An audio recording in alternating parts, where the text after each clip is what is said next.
High বন্ধুরা, কেমন আছো তোমরা সবাই?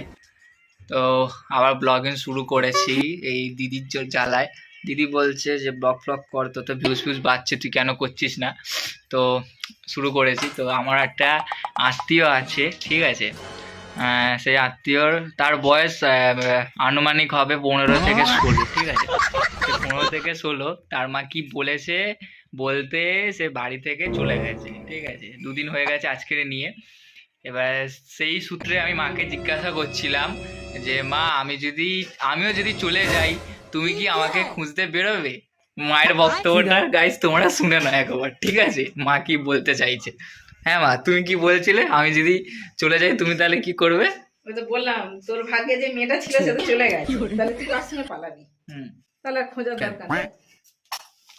তার মানে তুমি আমাকে খুঁজতে বেরোবে না, সেটা বলতে চাইছো? না, কার সঙ্গে পালাবি সেটাই তো বলছি। একবারও মানে দেখবে না যে আমি কোথায় আছি না আছি, তাই তো? কোনো ব্যাপারই না। আমি তো বলতে গাইস, আমরা ছেলে আমাদের সাথে এইরকমই হয়, ঠিক আছে? আমরা ছেলে তো আমাদের সাথে এইরকমই হয়।